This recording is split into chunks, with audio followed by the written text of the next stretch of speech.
परवरदिगारे आलम ने फरमाया, ऐ ईमान वालो,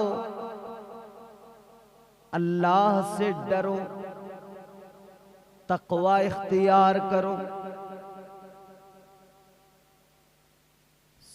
यहां पर अल्लाह ने सबसे पहली बात क्या बयान फरमाई? ईमान। ऐ ईमान वालो, अल्लाह ताला ने सिर्फ मोमिनों को हुक्म दिया है। परवरदिगारे आलम ने फरमाया, ऐ ईमान वालो, तकवा इख्तियार करो। दूसरी चीज, मुत्तकी बन जाओ। या अल्लाह बंदा साहिबे ईमान भी हो और तकवा भी इख्तियार कर ले, मुत्तकी भी बन जाए तो उसकी क्या शान। अल्लाह ताला ने फरमाया, इन्नल्लाह युहिब्बुल मुत्तकीन।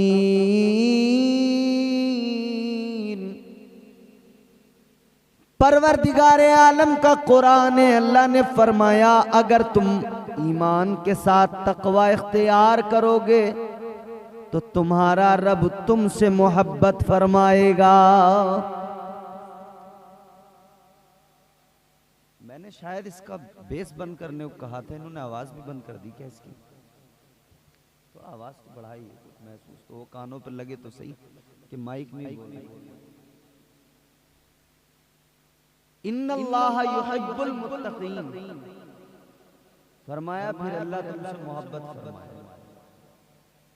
तो पहली चीज ईमान और दूसरी चीज तकवा।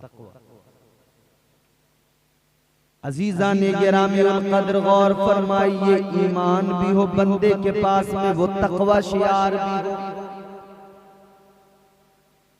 साहिबे ईमान भी हो और वो मुत्तकी भी हो, लेकिन फिर भी ये खौफ है कि शैतान उसे गुमराह करने की कोशिशें करेगा। शैतान बहकाने की मुकम्मल कोशिशें करेगा। तो ये ईमान जो उसके सीने में है, ये जो तकवा उसने इख्तियार किया है, ये सब कुछ छिन न जाए, बर्बाद ना हो जाए, इसके लिए अल्लाह के कुरान ने बेहतरीन रास्ता इरशाद किया। फरमाया कि अब तुम ईमानदार भी हो, साहिबे ईमान भी हो, तुम तकवा शियार भी हो। अब जरूरी है कि तुम अपने ईमान और अपने अमल को बचाना चाहते हो, तो परवरदिगार ने फरमाया, वकूनू मअस्सादिकीन।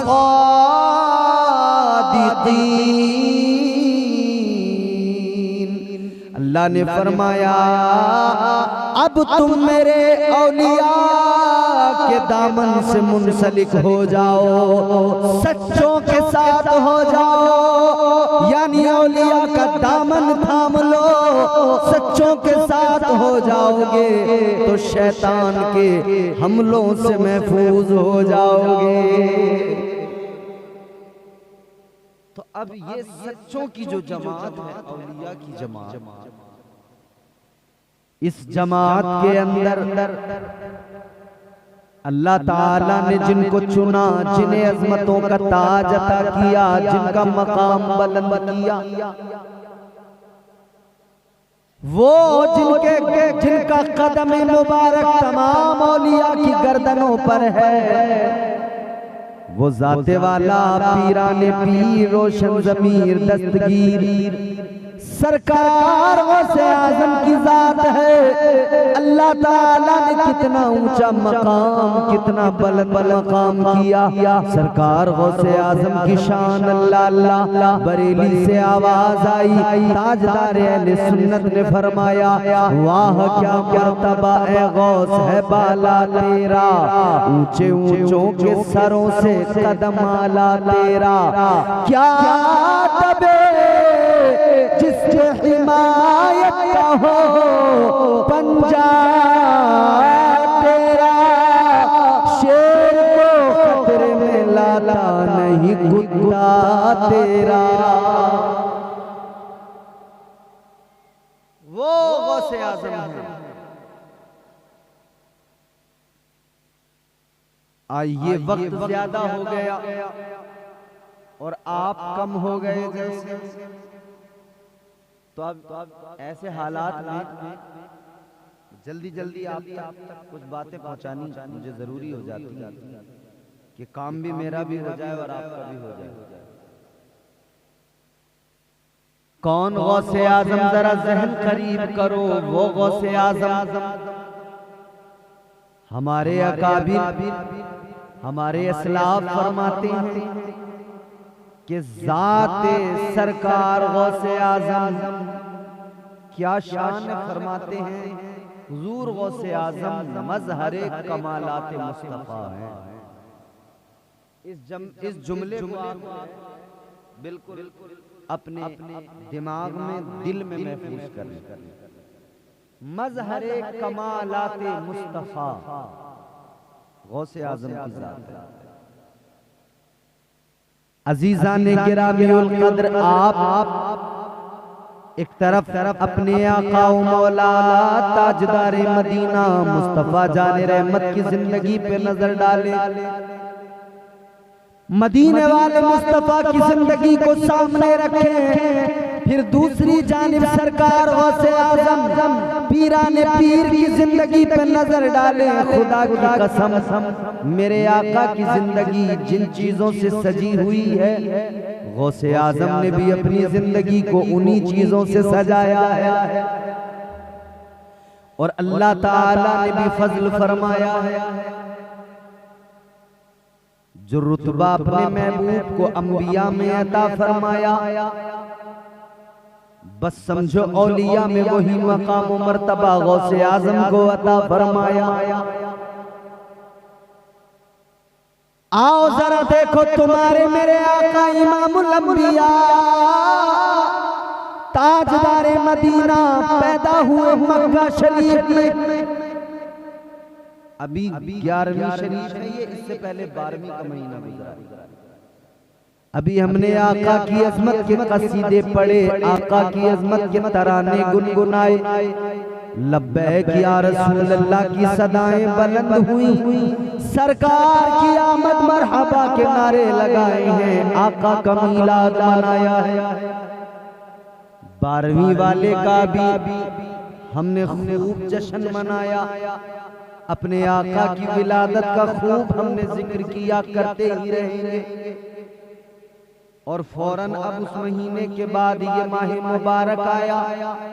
इसमें हमने गौसे आज़म की महफिलों को सजा लिया, पीराने पीर की महफिलों को सजा लिया। आओ जरा देखो, मेरे मुस्तफ़ा का मीलाद सामने नजरों में रखो। ताजदारे मदीना दुनिया में तशरीफ लाए, तुम्हारे मेरे आका दुनिया में तशरीफ लाए।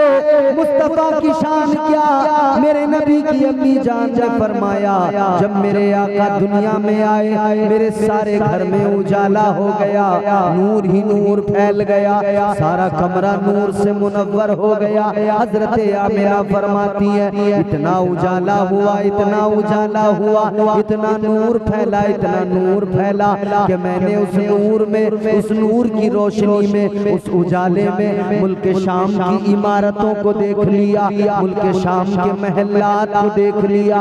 हजरत आमिना फरमाती है, इतना ज्यादा उजाला हुआ, इतनी ज्यादा रोशनी उस नूर के उजाले में, मैंने मुल्क शाम की इमारतों को देख लिया। मुस्तफ़ा आए, उजाले हो गए, मुस्तफ़ा आए, रोशनी फैल गई, मुस्तफ़ा आए, नूर फैल गया।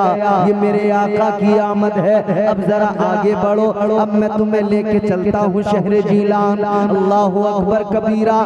एक घराना है सैयदों का, उस घराने के अंदर एक बच्चे की विलादत हो रही है। किसकी विलादत? पीराने पीर की विलादत हो रही है। पीराने पीर रोशन ज़मीर हजरत सरकार गौसे आज़म की विलादत हो रही है। अल्लाहु अकबर। बस्ती भी कैसी है, गांव भी कैसा है, कैसी जगह पर आप पैदा हुए, उस गांव के अंदर लोगों का हाल ये था कि वो सुबह को नमाज़े फज्र के लिए जब उठते थे ना, तो हर आदमी ये कोशिश करता था कि सबसे पहले मैं उठूं, मैं मस्जिद में चला जाऊं। गौसे आजम जहां पैदा हुए उस बस्ती के लोगों का हाल ये था। आज हमारे यहाँ तो कोई सुबह को उठते ही नहीं। हमारे घरों में हाल ये हो गया कि रात को सोएंगे नहीं, सुबह को उठेंगे। हम रोजाना जलसा करके जब सफर करते तो हमें गैर मुस्लिमों की औरतें, उनके बच्चे सड़कों पे भागते दौड़ते मिलते वर्जिश करते, और हमारा कोई आदमी नजर नहीं आता।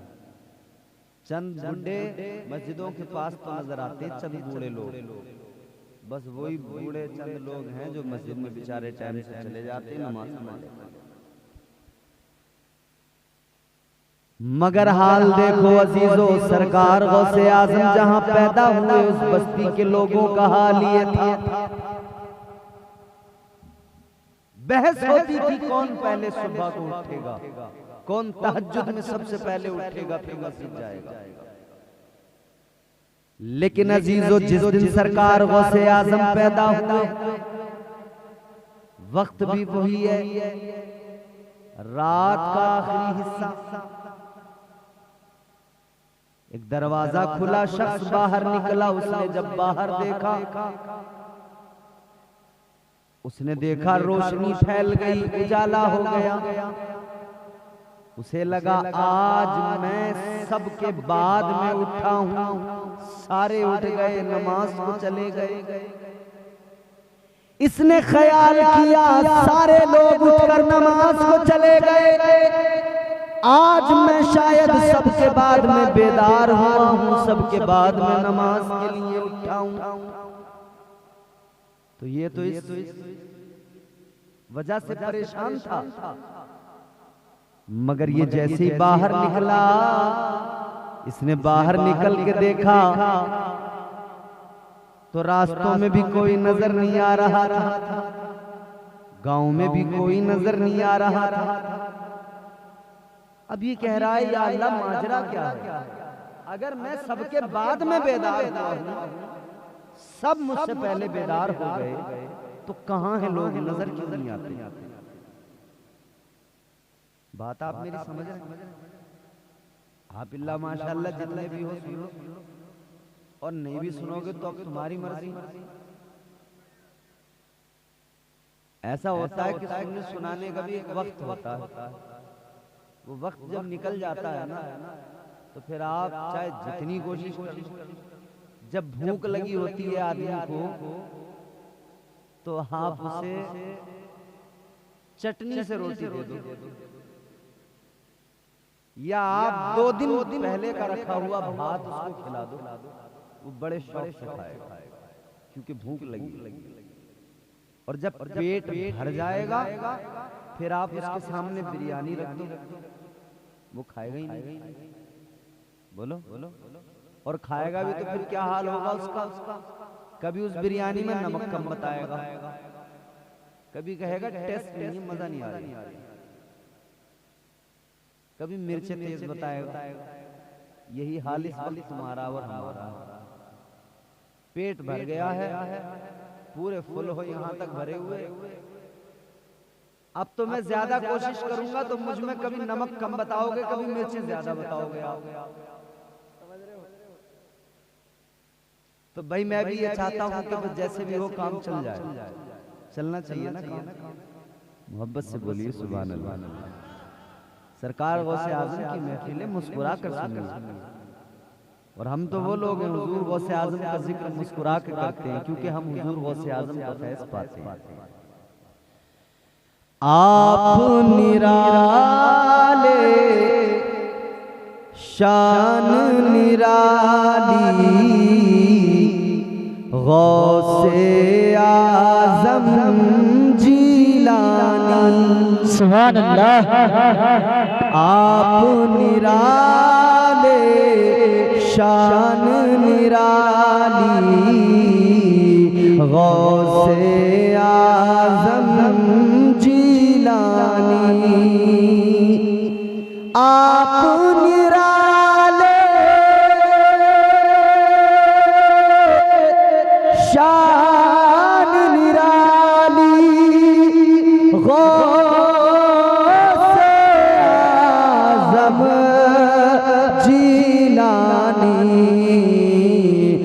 भर दो मेरा दामन खाली, भर दो मेरा दामन खाली, गौसे आज़म जीलानी। सुभान अल्लाह। भर दो मेरा दामन खाली, गौसे गौसे आज़म जीलानी। आपकी माँ ने अपने शिकम में आपको हाफिज कर डाला। ये भी मेरे गौस की शान। इधर देखो बाबू। आपकी माँ ने अपने शिकम में आपको हाफिज कर डाला। आपकी माँ ने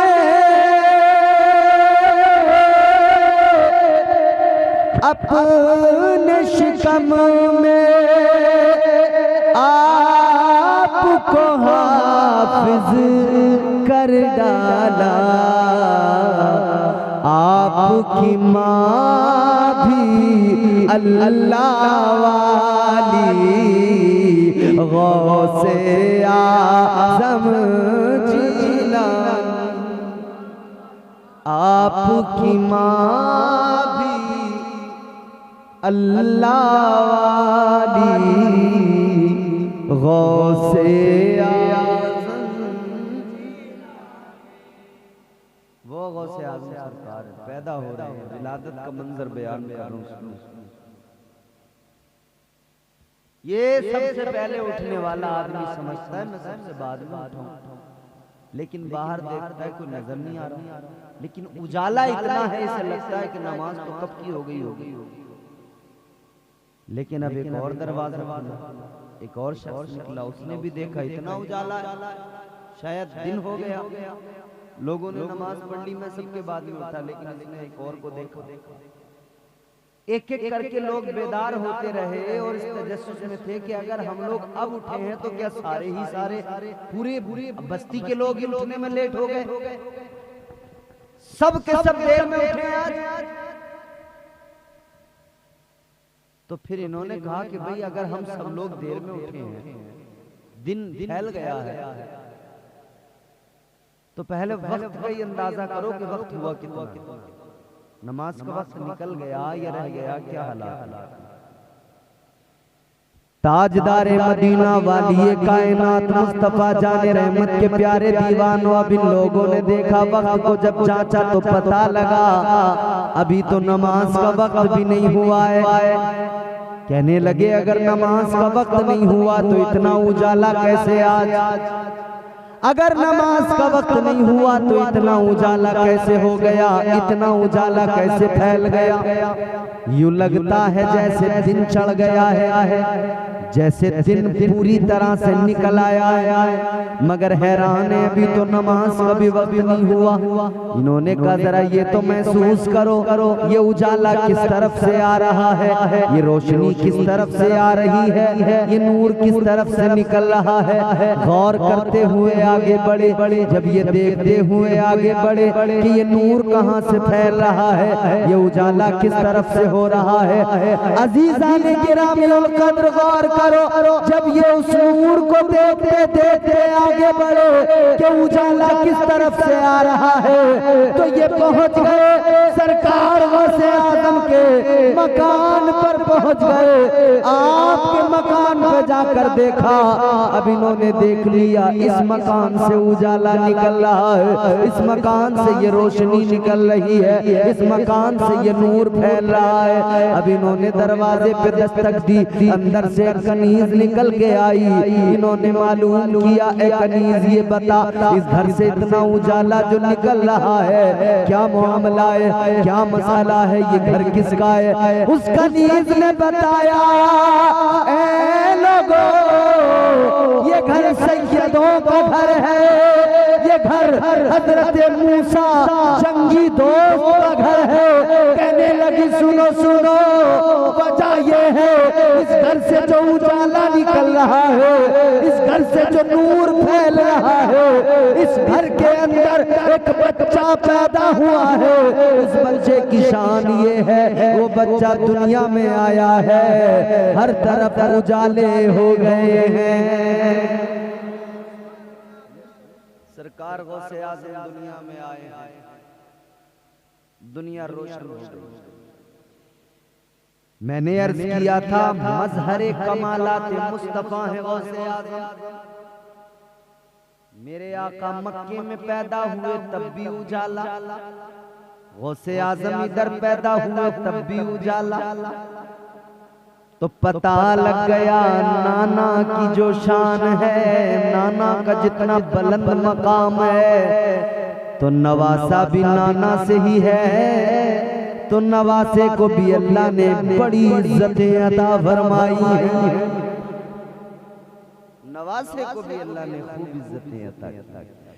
तो बरेली से आवाज आ गई, ताजदार अहले सुन्नत ने फरमा दिया, तुम्हारे मेरे इमाम ने कह दिया या रसूल अल्लाह,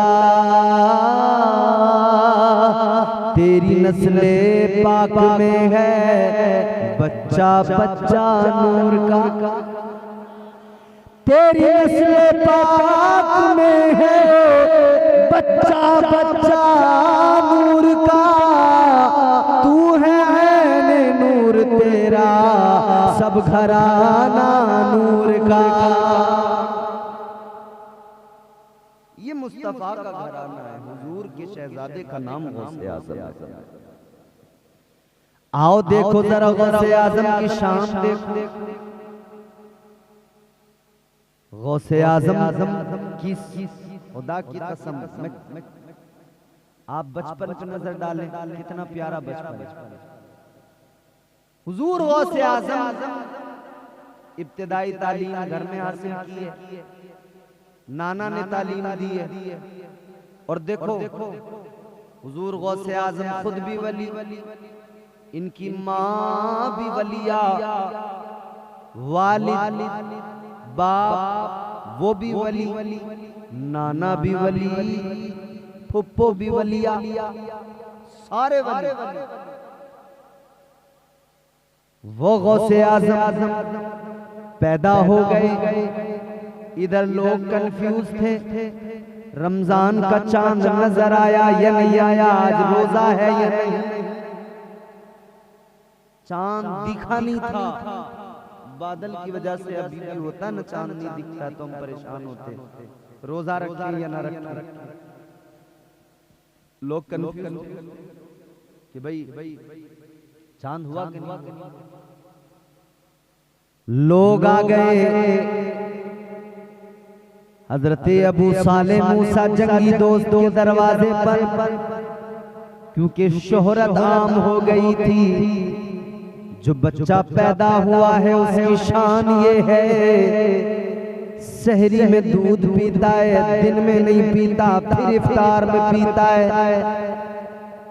ऐ लोगों पैदा हुए तो सहरी में दूध पीकर दिन में नहीं पिया, मतलब उम्मत को, मेरे आका की उम्मत को और अपने गुलामों को पैगाम दे दिया कि देखो गौसे आज़म दुनिया में आया है, तब से पैगाम दे रहा है कि रोज़ों की अहमियत है, रोज़ों की फर्जियत को और इसकी अहमियत को समझ लो।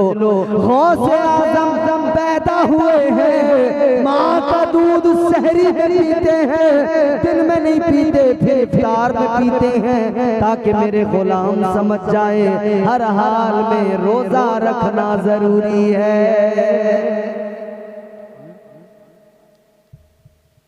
अच्छा तालीम हासिल की शुरुआती, उसके बाद में फिर कहने लगे अम्मा मुझे बाहर जाना पढ़ने। अम्मा ने कहा ठीक, क्योंकि हुजूर का फरमान है इल्म हासिल करो, माँ की गोद से कब्र की आगोश। हुजूर का फरमान है इल्म हासिल करो, चाहे चीन जाना पड़े, मतलब चाहे जितनी दूर जाना पड़े। तो अब हमारी माएँ तो बच्चों को सीने से लगा के कहती है नहीं नहीं मेरा लाल मेरे साथ रहेगा, मैं दूर नहीं भेजूंगी। गौसे आजम की अम्मी ने कहा ठीक है बेटा तुम चले जाओ इल्म दीन हासिल करने के लिए। सरकार गौसे आजम की माँ ने आपकी सदरी में अंदर को ना 40 अशरफियां यहाँ अंदर को आपने रखकर उसको सी दिया सदरी को। फरमाया जाओ बेटा काफिले के साथ में आप रवाना हो गए। काफिले पे रास्ते में हमला हो गया, डाकू रास्ते में थे, घात लगाए हुए। काफिला जब वहां पहुंचा उन्होंने हमला कर। काफिले पे जब हमला हुआ डाकुओं ने लूटना शुरू किया, सबका माल छीनने लगे। जिसके पास जो था डाकुओं ने सब ले लिया, सब छीन लिया। एक डाकू गौसे आजम सरकार के पास आया, छोटे हैं बच्चे। अब एक बच्चे ने नाशरीफ पढ़ी, आपने सुनी, हमने हौसला भी उस बच्चे का बढ़ाया। उस बच्चे के माँ बाप को मुबारकबाद भी है मेरी तरफ से, और एक गुजारिश भी है। मुबारकबाद इसलिए कि आपने अपने बच्चे को शुरू से ही दुनिया के गाने और दुनिया की तमाम फाश बातों से बचाकर हुजूर की नात पढ़ने वाला बना दिया, इसलिए मुबारकबाद है। और सजेशन मेरी तरफ से ये है, मशवरा मेरा ये है कि बच्चे को जरा स्टेज से अभी दूर ही रखना, क्योंकि अभी ये इसकी उम्र छोटी है। पहले थोड़ा इसको पढ़ाइए, तालीम दीजिए, फिर उसके बाद में इसका एक वक्त जब अपना आ जाएगा तो ये फिर इस जगह पे आएगा, फिर अपना दुनिया के सामने अपनी आवाज़ के जरिए हुजूर की नातें पेश करेगा, सुनाएगा, सब कुछ करेगा। लेकिन पहले बच्चों को तालीम दीजिए। बहुत अच्छा लगा मुझे। अल्लाह ताला उस बच्चे की उम्र को खैर आफियत से दराज करे। बच्चों को पढ़ाना जरूरी है। तो हुजूर गौसे आजम छोटे हैं, पढ़ने के लिए तो गए थे। ताजदारे मदीना वाली कायनात मुस्तफा जाने रहमत के आशिकों सुनो। एक डाकू आया, डाकू ने देखा सरकार गौसे आजम के चेहरे को, डाकू ने देखा तो पहले तो वो कुछ देर देखता रहा। गौसे आजम ने फरमाया क्या हुआ? कहने लगा बच्चे आपके चेहरे पे नजरें पड़ी हैं तो नजरें हटाने को दिल नहीं चाहता। कहने लगा बच्चे आप बड़े प्यारे हो, आपके चेहरे में कशिश है। सरकार गौसे आजम ने फरमाया कि आप डाकू हो, लोगों का माल लूट रहे हो, तो चलो अपना काम कर लो। देखो सरकार गौसे आजम का बचपन है। आपने फरमाया तुम्हारा काम लूटना है, लूटो, माल छीनना है। उसने कहा हाँ ठीक है मैं जाता हूँ। कब मुझे छोड़ के जा रहे हो, मुझसे नहीं लोगे कुछ? हंसने लगा डाकू, कहने लगा बच्चे तुम्हारे पास क्या रखा है? तुमसे क्या लूं, तुम्हारे पास क्या है? तो सरकार गौसे आजम ने फरमाया कौन कहता है नहीं है मेरे पास का क्या है? आपने फरमाया 40 अशरफियां हैं मेरे पास। कहने लगा कहाँ है? का मेरी अम्मी ने मेरी सदरी में सी कर रख दी। वो हंसा, हंस के बोला बच्चा है वैसे ही कह रहा होगा, इसके पास कहां से 40 अशरफियां आई? डाकू हंस के गया, चला गया। दूसरा आया, उसने कहा बच्चे तुम्हारे पास कुछ है? कहाँ के हैं 40 अशरफियां? अच्छा कोई चोर किसी के पास आके कहे क्या है तुम्हारे पास, तो आदमी बताता है या छुपाता है? बोलो, छुपाता है ना? हर आदमी छुपाता है, मगर ये बच्चा कहता है कि हाँ है तो 40 अशरफियां हैं। डाकू यही बात सुन के चौंक जाते, कहते नहीं वैसे ही कर रहा बच्चा है। लेकिन फिर बात आगे सरदार तक पहुंच गई। कहने लगे वो डाकू के सरदार ये बच्चा है, कह रहा है 40 अशरफियां हैं। डाकू ने कहा बेटे मुझे बताओ। सरकार गौसे आजम ने फरमाया हाँ मेरे पास 40 अशरफियां हैं। कहाँ हैं? का मेरी सदरी के अंदर। मेरी माँ ने जब मुझे रुखसत किया था मेरी सदरी में अंदर 40 अशरफियां डाल के सी दिया था। का तो बेटा हर कोई अपना माल छुपाता है, तुम क्यों बता रहे हो? सारे लोग डाकुओं से अपना माल छुपाते हैं, तुम बता क्यों रहे हो? सरकार गौसे आजम ने फरमाया सुनो, जब मैं घर से निकला था मेरी माँ ने मुझसे कहा था बेटा कोई भी हालत हो किसी भी हाल में कभी झूठ नहीं बोलना। आजकल तो हमारे यहाँ अल्लाह रहम करे सुबह को जैसे कोई झूठ की गाड़ी आके उतरती हो और लोग उसमें से पूरे दिन बस उसको जो है तकसीम कर रहे हैं, बांट रहे हैं। इतना झूठ बोल रहे हैं, इतना बोल रहे हैं, पूछो मत। अल्लाह ऐ गौसे आजम के मानने वालों, सरकार गौसे आजम ने बचपन में ही पैगाम दिया है कि झूठ कभी नहीं बोलना, और उनकी माँ ने उन्हें ये तालीम दी। मेरी माएं बहनें बैठी हैं, गौसे आजम की माँ ने बचपन से ही सिखाया कि झूठ नहीं बोलना है। अब हमारी माएं कैसे सिखाएं? ये तो खुद अपने शोहर से झूठ बोलनी। 500 का पत्ता शोहर की जेब से निकाला, अब शोहर देख रहा 500 का नोट कहाँ गया? कह रहा तुमने तो नहीं निकाला? कि नहीं मैं क्यों निकालूं? अब बच्चा तो देख रहा है ना कि अम्मी ने 500 निकाले थे, फिर कह दिया मैंने नहीं निकाले। तो बच्चा क्या सीख रहा है माँ से? यहाँ पे झूठ बोलना सीख रहा है। शोहर तो थक गए थे, मगर वो जिसकी बीवी नहीं, प्रधानमंत्री, उसने निकलवाया इनका सारा खजाना। जब नोटबंदी कर दी, जहां जहां था माल उधर से निकला, जिस जिस डब्बे में था उधर से निकला। माँ की गोद पहला मदरसा, पहली तरबियत गाह।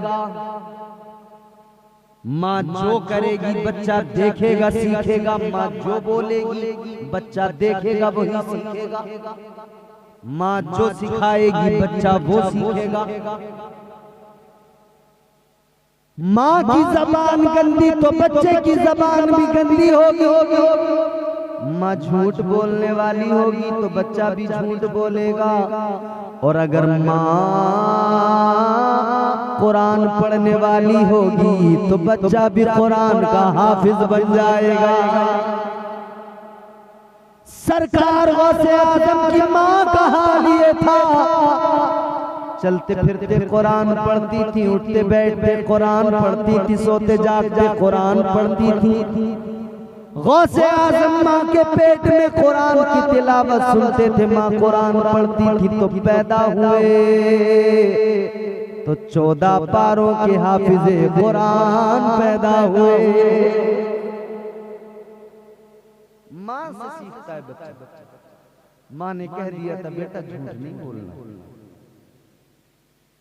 सरकार गौसे आजम ने बरजस्ता फरमा दिया कि मेरी माँ ने कहा था झूठ नहीं बोलना। डाकुओं के सरदार ने इतना सुना तो आंखों में आंसू आ गए। उसने कहा जरा देखो तो सही सदरी में वाकई है भी है। जब सदरी को फाड़ के देखा गया तो वाकई उसके अंदर 40 अशरफियां रखी। डाकुओं का सरदार आंखों में आंसू आ गए, कहने लगा इतनी उम्र हो गई डाका डालते हुए, लोगों का माल लूटते हुए, लेकिन आज इस छोटे से बच्चे ने मुझे सिखा दिया कि इंसान कैसा होना चाहिए। दिल बदल गया डाकुओं के सरदार का, दिल की दुनिया ज़ेरो ज़बर हो गई। कहने लगा ए अब्दुल कादिर सुनो, आपने मेरे दिल की दुनिया को बदल दिया। मैं आज से अभी से तौबा करता हूँ, आइंदा कभी कोई चोरी नहीं करूँगा, कोई डाका नहीं डालूंगा, बल्कि हमेशा अपने परवरदिगार को राजी करके राजी बरज़ा रहूँगा। तौबा करनी। तो इसके जो साथी थे, जितने डाकू थे, वो भी कहने लगे सरदार डाका डाला तेरे साथ, चोरी की तो तेरे साथ, जब तेरे साथ हम रहे डाका डालने में, तेरे पीछे पीछे रहे, तू सरदार था, तो तौबा करने में भी तेरे पीछे पीछे ही रहेंगे, तू ही सरदार रहेगा। ऐ सरदार अगर तूने तौबा कर ली है तो सुन ले, हम भी तेरे पीछे पीछे आएंगे, हम भी आज से तौबा करते हैं, अब कभी डाका नहीं डालेंगे। सबने तौबा कर ली, लूटा हुआ सारा माल वापस कर दिया। गौसे आजम ने बचपन में भी अपने बचपन के अंदर डाकुओं को तौबा करवा के सच बोल के सच की पावर बता दी, सच की ताकत दुनिया के सामने रख दी। आज कारोबार करने वाला कहता है अगर झूठ नहीं बोलूंगा तो कैसे कारोबार कर पाऊंगा।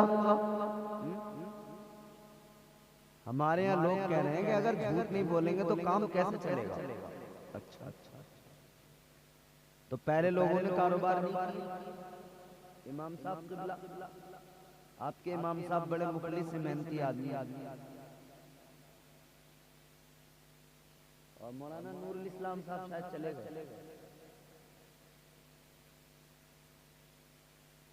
आज हम लोग कहते हैं, उनसे कहा जाए झूठ मत कह रहे साहब कुछ काम ऐसे हैं कि जहां झूठ बोलनी पड़ता। क्यों? बोले कारोबार कैसे चलेगा अगर झूठ नहीं बोलेंगे। भाई कारोबार खूब चलेगा, तू झूठ बोलना बंद तो कर। तूने अपना ज़हन वैसा बना लिया, तूने अपनी मेंटलिटी वैसी बना ली, अपने आप को वैसा ही तूने बस सोच लिया कि अगर झूठ नहीं बोलूंगा तो काम ही नहीं चलेगा। सब कुछ काम चलेगा, तू झूठ बोलना झूठ से परहेज करो। सरकार गौसे आजम ने बचपन से यही सिखाया। अब 11वीं भी करता हो, गुलाम भी हो गौसे आजम का, और झूठ भी बोलता हो, ये तो उसके लिए बड़े शर्म की बात है। याद रखो गौसे आजम के दीवानों, आज गौसे आजम का जलसा सजाया है। ये अहद लेके उठो, ये इरादा मजबूत करके उठो कि अब कभी झूठ नहीं बोलेंगे। कहो इंशाअल्लाह अब कभी झूठ नहीं बोलेंगे, झूठ से परहेज करिए। सरकार गौसे आजम की पूरी जिंदगी देखी, आप की जिंदगी में सिर्फ ये नहीं कि करामतें हैं, आपने तालीम दी है अपने गुलामों, तालीम दी है। एक बात और बता के और फिर बात को खत्म कर देते हैं, वक्त भी अच्छा खासा हो गया है। सरकार गौसे आज़म ने अपने गुलामों को सिखाया है कि मेरे गुलामों फकत करामतें ही मत देखना, बल्कि मेरी जिंदगी में मेरा तकवा भी देखना, मेरा अमल भी देखना, मेरी नमाजें भी देखना। 40 साल तक ईशा के वुजू से फजर की नमाज पढ़ी, 40 साल तक ये मामूल रहा। रात को कुरान की तिलावत करना शुरू करते तो फजर के वक्त तक कुरान मुकम्मल कर लिया करते। आप रात भर कुरान की तिलावत करते और गौसे आजम का अपने आप को गुलाम बताने वाला रात भर मोबाइल में फिल्में देखता है ना शर्म की बात।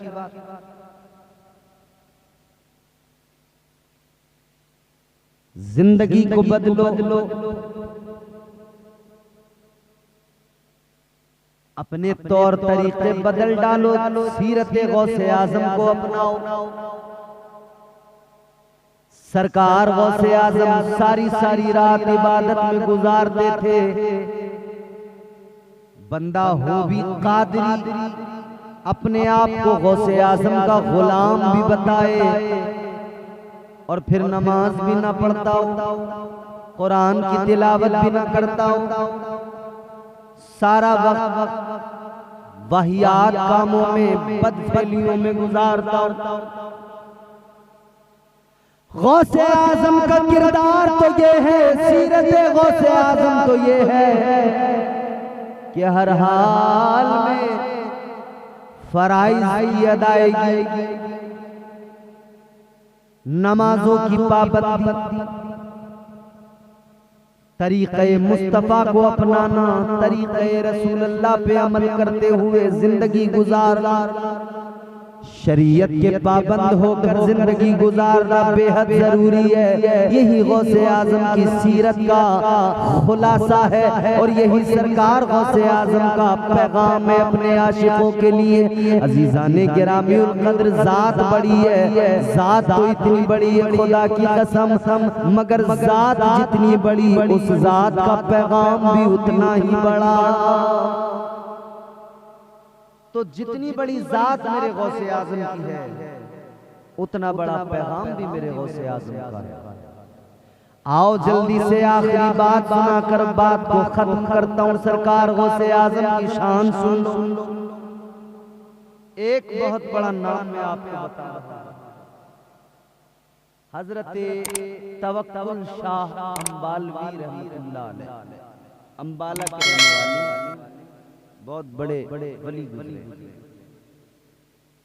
अंबाला जो पंजाब में है, वहां के उस सरजमीन से बहुत बड़े वली हुए हजरत तवक्कुल शाह अंबालवी रहमतुल्लाह अलैह। उन्होंने नकल किया कि एक नौजवान था, वो नमाजें पढ़ता था, इबादतें करता था, ईमान और अकीदा भी दुरुस्त था। तो उसे एक दिन ख्याल आया, किसी देहात का रहने वाला था, जो हुजूर गौसे आजम का शहर है जीलान, उसके आसपास के किसी देहात का रहने वाला था, गांव। तो उसे ख्याल आया कि मैं नमाज भी पढ़ता हूँ, इबादत भी करता हूँ, मगर मेरा पीर कोई नहीं।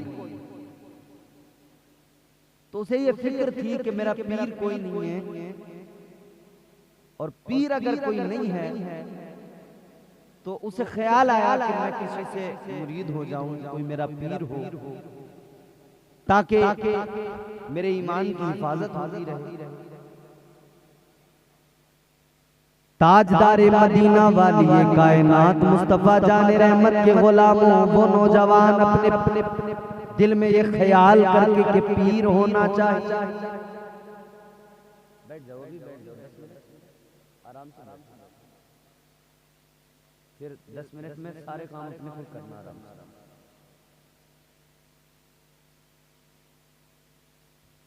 उसे ख्याल आया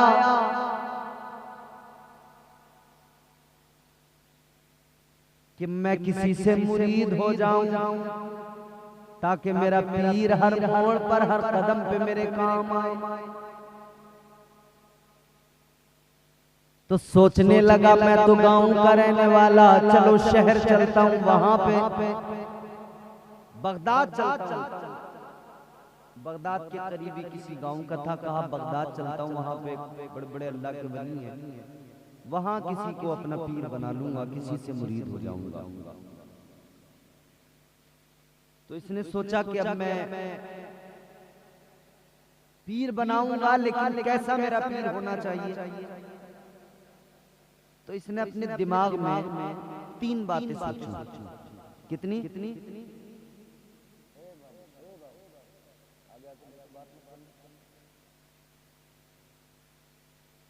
तीन बातें इमाम साहब कि मेरा पीर कैसा होना चाहिए। पहली बात तो इसने ये सोची कि मैं अपना पीर उसे बनाऊंगा जो 5 वक्त बाजमात नमाज अदा करता होगा। तो पीर की ये क्वालिटी देखनी चाहिए, नमाज पढ़ता है कि नहीं पढ़ता है। एक बात बताऊं मैं आपको, आप हैरान हो जाओगे। सूफिया फरमाते हैं कि जिस इंसान ने 3 दिन तक तहज्जुद की नमाज छोड़ दी, सूफिया फरमाते हैं कि जिस वली ने 3 दिन तक तहज्जुद की नमाज छोड़ दी, वो मनसबे विलायत से नीचे आ जाता है। तुम किसे वली मानते हो, तुम तय करना। मैं नहीं बता के जाऊंगा तुम वली किसे मानते। सूफिया फरमाते हैं 3 रोज तक अगर किसी ने तहज्जुद की नमाज छोड़ दी, मनसबे विलायत से नीचे आ गया। बगैर नमाज के विलायत का तसव्वुर भाई मुमकिन ही नहीं, सवाल ही पैदा नहीं। तो पीर बनाते हुए ये देखें कि मेरा पीर नमाजी है या नहीं। अगर पीर नमाजी नहीं तो पीर हो ही नहीं सकता, पैर है। तो इसने ख्याल किया कि पहली बात तो ये कि मैं उसको अपना पीर बनाऊंगा जो नमाजी होगा। दूसरी बात इसने ये ख्याल किया कि पीर उसे बनाऊंगा जो अपने घर पे वुजू करके मस्जिद में नमाज पढ़ने जाता, यानी मस्जिद का पानी भी अपने वुजू के लिए इस्तेमाल नहीं करता होगा, अपने घर से वुजू करके फिर मस्जिद में जाता होगा नमाज। और तीसरी बात इसने ख्याल की कि अगर घर से भी वुजू करके नहीं जाता होगा तो कम से कम ऐसा तो हो कि घर से अपने बर्तन में, अपने लोटे में पानी अपने घर से लेकर जाता हो, फिर मस्जिद में जाकर उससे वुजू कर लेता हो, वो आदमी मेरा पीर, उसको पीर बना। 3 बातें ख्याल कर। गांव का रहने वाला था, देहाती था, चल पड़ा बगदाद शरीफ।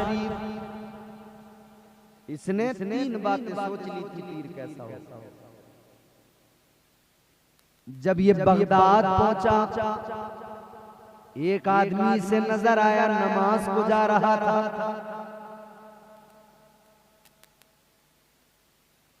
दाढ़ी बेहतरीन, हुलिया, नमाजी। इसने कहा बस लो, पहली शर्त तो यही पे पाई गई, जो ये आदमी मुझे मिला है, पहली शर्त तो इसमें यही पाई गई, नमाजी है।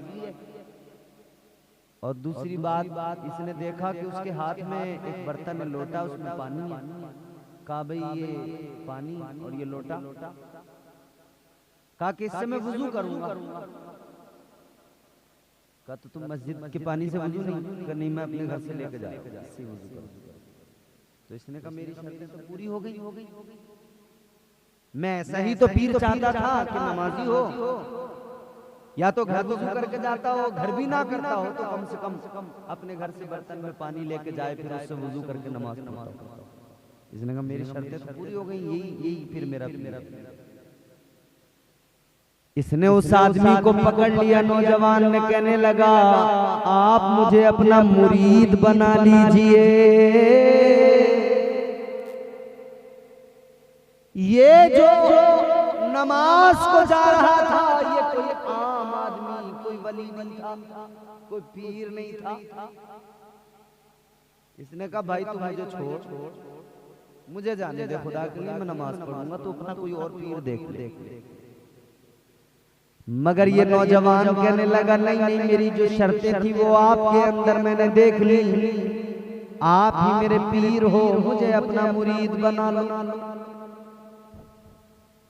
ये पीछे पड़ गया कि मुझे अपना मुरीद बना लो। उसने भी जान छुड़ाने के लिए कहा ठीक है चल यार तू मुरीद बन जा, मुरीद बना लिया। अब जब मुरीद बनाया तो ये मुरीद कहने लगा पीर साहब अब मुझे मेरा काम भी बता दो, मेरी ड्यूटी क्या हो। तो जो पीर था ही नहीं दर हकीकत, मगर मुरीद कर लिया था जान छुड़ाने को। अब इसने सोचा कि यार ये तो बढ़िया काम हो गया, फ्री में एक नौकर मिल गया। अब ये कह रहा मुझे साहब मेरी ड्यूटी बता दो, मेरा काम मुझे करना क्या। बोले तो फ्री का क्या काम करेगा। तो इसने कहा एक काम करना है तुझे, रोजाना जंगल जाना है, लकड़ियां काटनी है, लकड़ियां काट के लाना है, फिर उन लकड़ियों को जलाएंगे, पकाएंगे, पीर मुरीद दोनों खाएंगे। ठीक। मुरीद रोजाना जंगल जाता, लकड़ियां काट के लाता, रोजाना का मामूल था। मुरीद रोज जाता, रोज लकड़ियां काट के लाता। ये तो समझ रहा था पीर की खिदमत कर रहा हूँ, मेरा मकाम बुलंद हो जाएगा। और वो जो पीर ही नहीं था वो सोच रहा था चलो मजा आ गया, फ्री का नौकर मिल गया, रोज काम करना है। मगर सुनो मेरे अजीजों, एक दिन इसकी जिंदगी में ऐसा आया, अब बड़ी लतीफ बात। एक दिन ये लकड़ियां काटने घर से गया, जंगल में जब ये पहुंचा, उस जंगल में एक रोज इसने पीराने पीर रोशन जमीर सरकार गौसे आजम को देख लिया। इस नौजवान की नजर सरकार गौसे आजम के चेहरे पे पड़ी। जैसे ही गौसे आजम सरकार के चेहरे को देखा, देखता रह गया। चेहरे की नूरानियत, चेहरे की कशिश देखा तो देखता रह गया। इसने जल्दी से नजरें हटाई और दिल ही दिल कहने लगा चलो इधर से जल्दी, कहीं ऐसा ना हो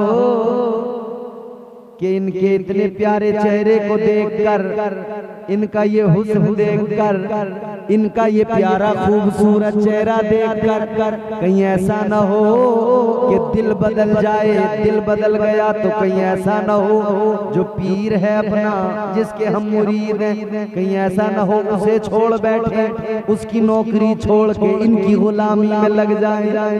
कहने लगा चलो चलो चलो, क्योंकि तबीयत खींची जा रही थी इस तरफ।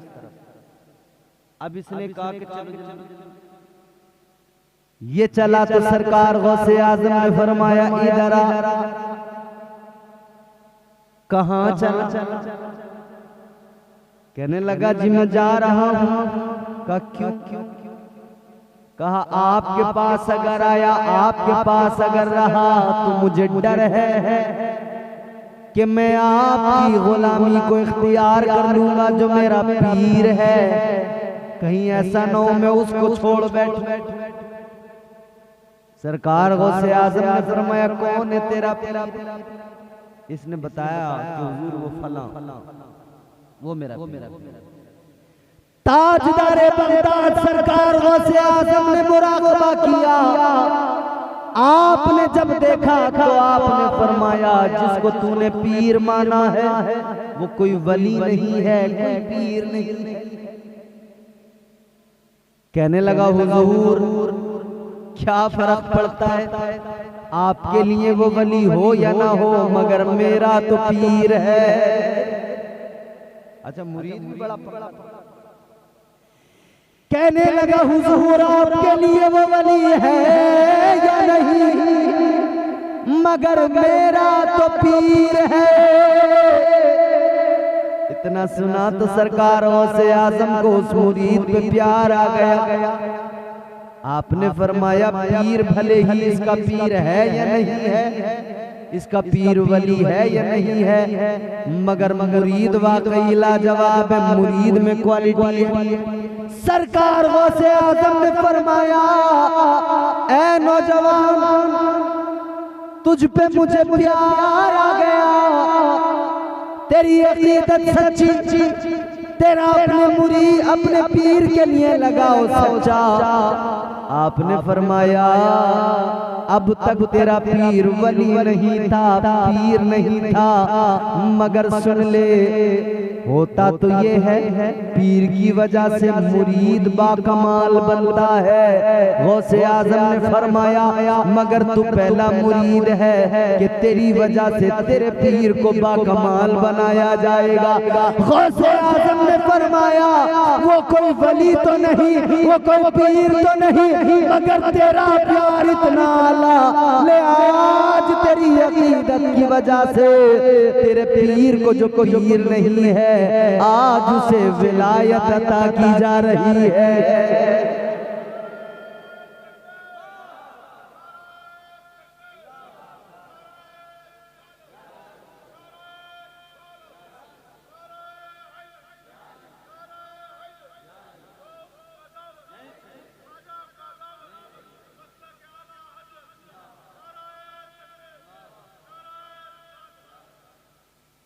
ऐ लोगों गौर करो, एक मुरीद की सच्ची अकीदत ने पीर को बाकमाल बना दिया।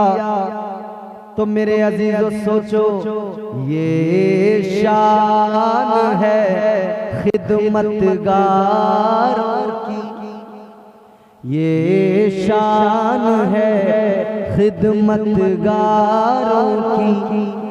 मुख्तार का आलम क्या होगा, ये शान है खिदमतगारों की। मुख्तार का आलम क्या होगा, अरे हर कोई फिदा है बिन देखे दीदार का आलम क्या होगा। हर कोई फिदा है बिन देखे असीरों के मुश्किल कुशाओं से आजाद, फकीरों के हाजत रवाओं से आज़म। ये मेरे गौस की शान है। सरकार गौसे आज़म से यूं ही आप और हम सब मोहब्बत करें। बड़ी बारगाह है, बड़ा दरबार है, जो उस दरबार से जुड़ेगा उनके दामन को थामेगा, यकीनन फैज़ पाएगा। अल्लाह ताला मुझे आपको हम सबको हुजूर गौसे आज़म के फ़यूज़ व बरक़ात से मुस्तफ़ीज़ व मुस्तनीर फरमाए। आपका ये खूबसूरत जलसा, आपको मुबारकबाद। अल्लाह ताला आपकी इन काविशों को कबूल फरमाकर हुजूर गौसे आज़म का फैज़ान आप सब पर परवरदिगार खूब बरसाए। अल्लाह ताला इस गुफ्तगू को कबूल फरमाए। दौरान गुफ्तगू जो गलतियाँ हुई हैं अल्लाह मुआफ़ फरमाए। अस्तग़फिरुल्लाह रब्बी मिन कुल्लि ज़ंबि व अतूबु इलैह। कलमा शरीफ पढ़ें, ला इलाहा इल्लल्लाह मुहम्मदुर रसूलुल्लाह सल्लल्लाहु तआला अलैहि वसल्लम व मा अलैना इल्लल बलाग। अस्सलामु अलैकुम।